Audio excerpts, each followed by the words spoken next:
Komandir grupe tada je bio Brano Gojković i ja sam bio vojnik i još 7.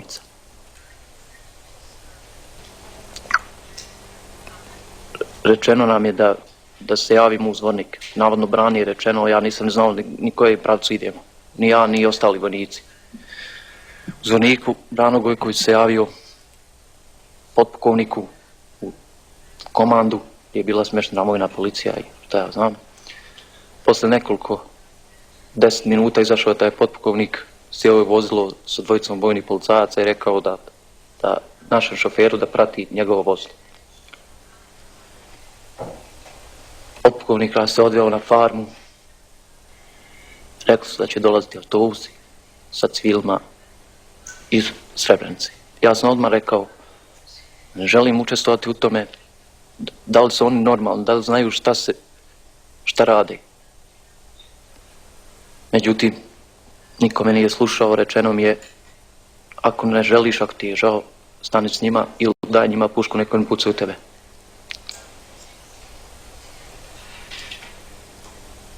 Počeli su stižu autobusi, izvodili su ljude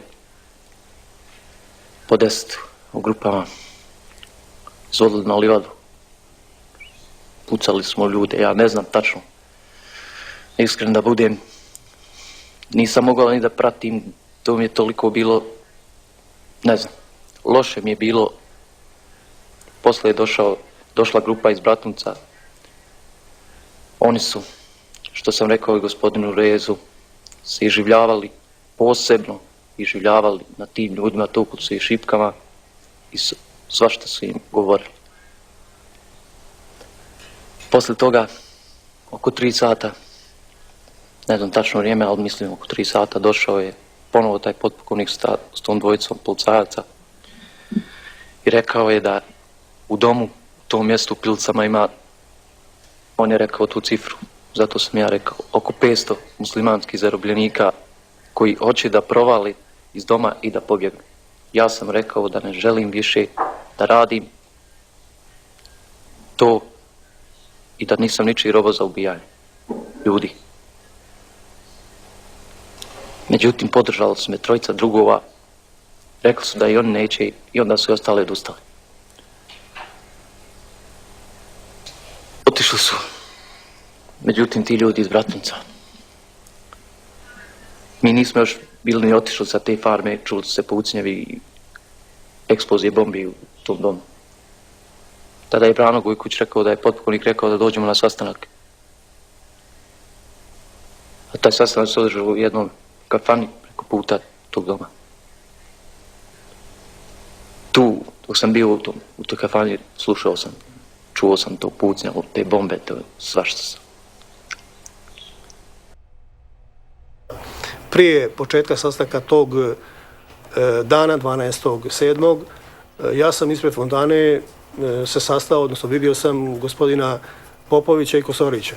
To su 2 oficira iz komande Drinskog korpusa, načelnik bezbjednosti i načelnik obavještajnog. Razgovarali smo o ukupnoj situaciji, između ostalog razgovarali smo o tome šta će se dalje desiti sa izbjeglim ljudima, odnosno ljudima koji se nalaze u Potočarima.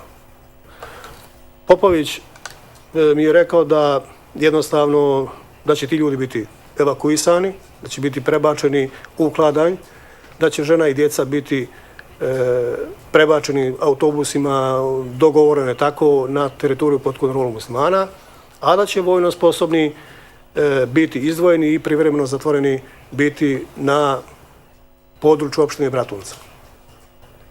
Ja sam ga pitao, gospodine Popović, a šta će biti sa tih ljudi, zbog čega sad to radimo? On je rekao da, onako, u svom maniru, da šta će biti sa tim ljudima, sa muslimanima, rekao je da Balije sve treba pobiti.